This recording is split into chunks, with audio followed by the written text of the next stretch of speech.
Hello students, how are you? Today I will teach you Hindi. Take out your Hindi book.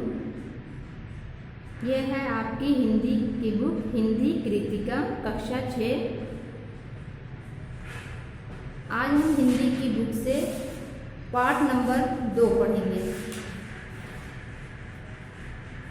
पाठ number 2 है बस की यात्रा। Okay. जीवन में 2 प्रकार के दृष्टिकोण होते हैं, सकारात्मक और नकारात्मक। नकारात्मक दृष्टिकोण वाले व्यक्ति सुख में भी दुख और परेशानी का अनुभव करते हैं, जबकि सकारात्मक लोग हर दुख हर परेशानी को हंसते हंसते सहते हैं और विषम परिस्थिति के प्रति अपनी मनोवृत्ति को बदलकर उसे सजग और सरल बना देते हैं। हम अपने जीवन में 2 तरह के लोग को देखते हैं। एक होते हैं सकारात्मक सोच के लोग और दूसरे होते हैं नकारात्मक सोच के लोग। जो सकारात्मक सोच के लोग होते हैं वो उनकी सोच पॉजिटिव होती है, उनकी सोच बहुत अच्छी होती है। वो कभी दूसरे का बुरा नहीं चाहते हैं। उनको दुनिया में हर तरफ अच्छाई दिखाई देती है। वो बुरे से बुरे काम में भी अच्छाई ढूंढ निकालते हैं और हर हाल में वो खुश रहते हैं। और इसी के अपोजिट जो नकारात्मक सोच के लोग होते हैं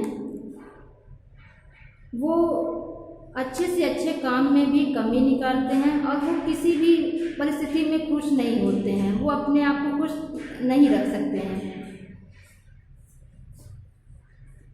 ये जो कहानी बस की यात्रा है जो हम पढ़ने जा रहे हैं, इसके लेखक हैं हरिशंकर परसाई, जो उच्च कोटि के व्यंग्यकार हैं। इस कहानी में लेखक अपने कुछ मित्रों के साथ बस यात्रा कर रहे हैं।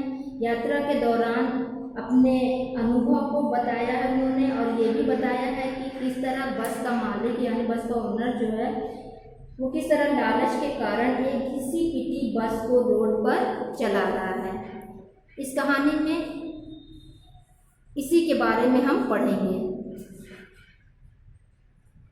हम 5 मित्रों ने तय किया कि शाम 4 बजे की बस से चलें। ये लेखक और उनके मित्रों की बात हो रही है। पन्ना से इसी कंपनी की बस सतना के लिए घंटे भर बाद मिलती है, जो जबलपुर की ट्रेन मिला देती है। सुबह घर पहुंच जाएंगे। हम में से 2 को सुबह काम पर हाजिर होना था, इसलिए वापसी का यही रास्ता अपनाना जरूरी था।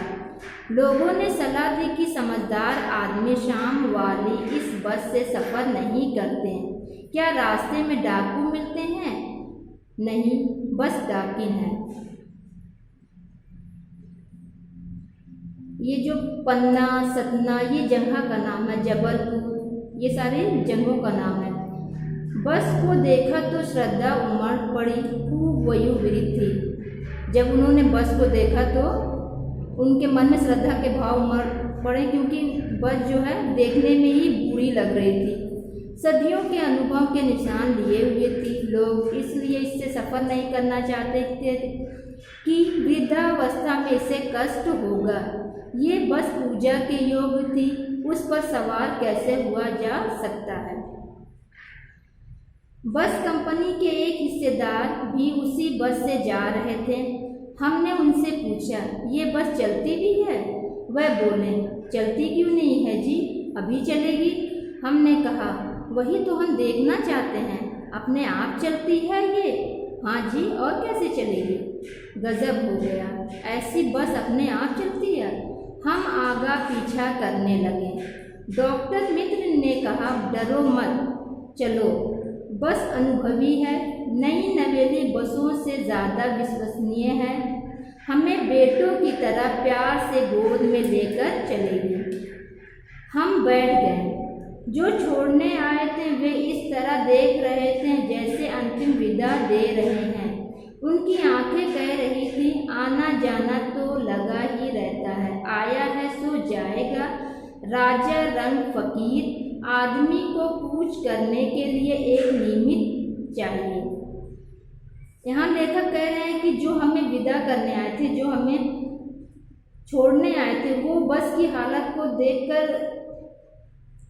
हमें इस तरह विदा कर रहे थे जैसे कि वो अब हमसे दोबारा नहीं मिल पाएंगे। आना जाना, यहाँ आना जाना का मतलब है जन्म और मृत्यु। Next, open next page.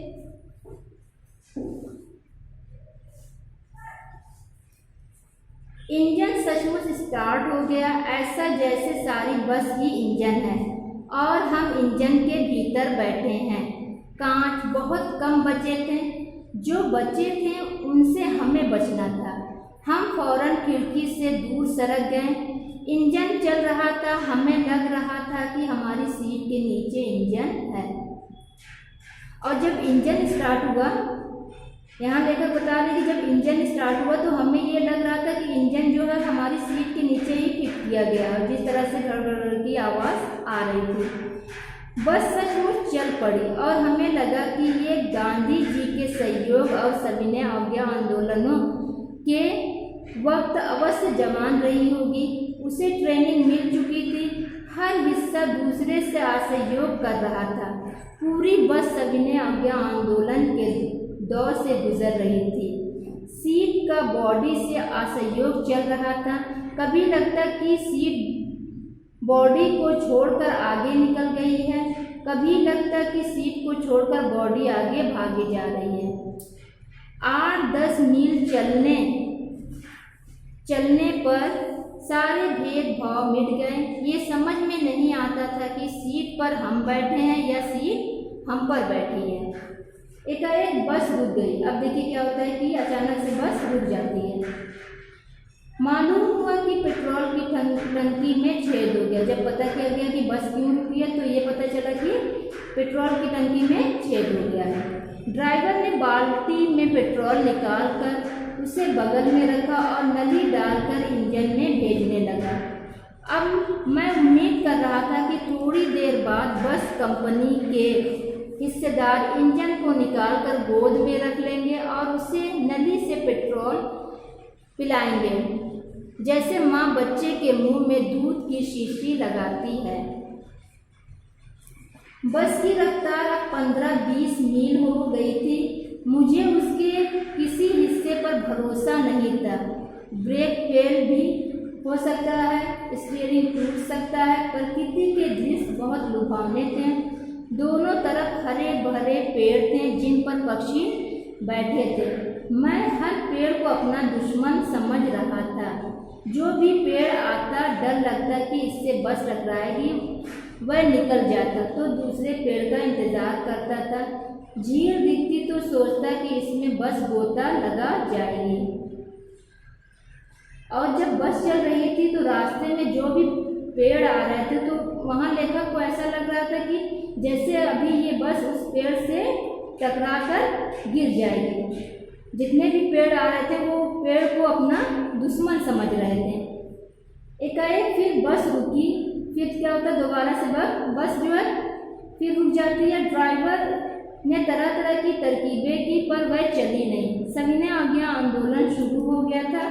Company के हिस्सेदार कह रहे थे बस तो फर्स्ट क्लास है जी। ये तो इत्तेफाक की बात है। इत्तेफाक की बात यानी संयोग की बात है कि बस रुक गई। चीर चांदनी में वृक्षों की छाया के नीचे वह बस बड़ी दयनीय लग रही थी। लगता जैसे कोई वृद्धा थक कर बैठ गई हो। हमें ग्लानि हो रही थी कि बेचारी पलट कर हम चले आ रहे हैं। अगर इसका परिणाम हो गया तो इस बियाबान में हमें इसकी अंत्येष्टि करनी पड़ेगी। और बस जो है बिल्कुल सुनसान एरिया में रुकी थी। लेखक कह रहे थे कि हमें और हमारे मित्र को अपने ऊपर शर्म आ रही थी। ग्लानि आने की शर्म आ रही थी कि हम किस तरह इस बूढ़ी बस पर लग कर जा रहे हैं। अगर इसने अपना दम तोड़ दिया यानी बस बिल्कुल खराब हो जाएगी तो हमें इसकी अंत्येष्टि भी इसी बियाबान में यानी इसी सुनसान एरिया में इसका अंत्येष्टि यानी कि इसका दाह संस्कार भी इसी एरिया में सुनसान एरिया में करना पड़ेगा। हिस्सेदार साहब ने इंजन खोला और कुछ सुधारा। बस आगे चली। उसकी चाल और कम हो गई थी। धीरे धीरे वृद्धा की आंखों की ज्योति जाने लगी। चांदनी में रास्ता टटोल कर वह रेंग रही थी और मानो ऐसा लग रहा था जैसे कि बस की जो देखने की शक्ति थी, जो रोशनी थी, जो ज्योति वो धीरे धीरे जा रही थी। बस किसी तरह टटोल कर चल रही थी, अपने आप को आगे बढ़ा रही थी। आगे या पीछे से कोई गाड़ी आती दिखती तो वह एकदम किनारे खड़ी हो जाती और कहती, निकल जाओ बेटी, अपनी तो वह उम्र ही नहीं रही। अगर आगे पीछे से कोई तेज रफ्तार का कोई दूसरा वाहन आता दिखता तो ये जो बस थी वो अपने आप साइड में हो जाती और मानो वो दूसरे वाहन से कहती कि बेटी तुम निकल जाओ, मेरी तो ये उम्र नहीं है कि मैं तुम्हारे साथ चलूं या तुमसे आगे निकल जाऊं। एक पुलिया के ऊपर पहुंचे ही थे कि एक टायर फिस करके बैठ गया। और जब बस एक पुलिया के ऊपर पहुंची तो अचानक से क्या होता है, टायर जो है पंचर हो जाता है। वह बहुत ज़ोर से हिलकर थम गई और बस जो है बहुत ज़ोर से हिली। अगर स्पीड में होती तो उछलकर नाले में गिर जाती और ऐसा लग रहा था कि अगर बस जो है स्पीड से चलती तो वो बस जो है उछलकर नाले में चली जाती। टायर जो पंचर हुआ था, अगर वो बस तो बहुत स्लो चल रही थी, अगर वो स्पीड में होती तो क्या होता, वो बस जो है उछलकर नाले में चली जाती। मैंने उस कंपनी के हिस्सेदार की तरफ पहली बार श्रद्धा भाव से देखा। और लेखक कहते हैं कि तब यहाँ मैंने जो कंपनी का हिस्सेदार था, उस बस का जो हिस्सेदार था, जो मेंबर था, उसकी तरफ मैंने बहुत श्रद्धा से देखा। वह टायरों की हालत जानते हैं फिर भी जान हथेली पर लेकर इसी बस से सफ़र कर रहे हैं। और उनको पता था कि टायर की क्या हालत है, टायर जो है बीच में पंचर हो जाएंगे और कुछ भी हो सकता था, लेकिन वो देख रहे थे कि वो कितने निडरता से इस बस में सफ़र कर रहे थे अपनी जान की बाजी लगाते हुए। उत्सर्ग की ऐसी भावना दुर्लभ है। सोचा इस आदमी के साहस और बलिदान भावना का सही उपयोग नहीं हो रहा था और उनको लग रहा था कि ये आदमी जो इतनी निडरता यहाँ दिखा रहा है, इसका यहाँ पे सही से उपयोग नहीं हो रहा है। इसको तो किसी क्रांतिकारी आंदोलन का नेता होना चाहिए था, जहाँ वो अपनी प्राण को बलिदान करता और अमर हो जाता। अगर बस नाले में गिर पड़ती और हम सब मर जाते तो देवता बाहें पसारे उसका इंतज़ार करते, कहते वह महान आदमी आ रहा है जिसने एक टायर के लिए प्राण दे दिए, मर गया पर टायर नहीं बदला।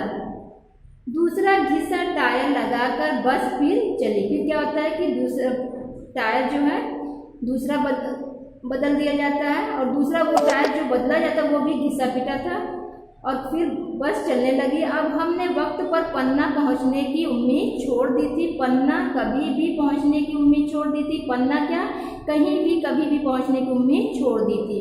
लगता था जिंदगी इसी बस से गुजारनी है और इससे सीधे उस लोक को प्रयाण कर जाना है। इस पृथ्वी पर उसकी कोई मंजिल नहीं है। हमारी बेताबी तनाव खत्म हो गए। हम बड़े इत्मीनान से घर की तरह बैठ गए। चिंता जाती रही, हंसी मजाक चालू हो गया। ओके बच्चों, ये रहा आज आपका पार्ट नंबर 2 बस की यात्रा, जिसको मैम ने रीड भी किया है और आपको समझाया भी है। आई होप कि आपको अच्छे से समझ में आ ही गया होगा। Okay, bye, see you.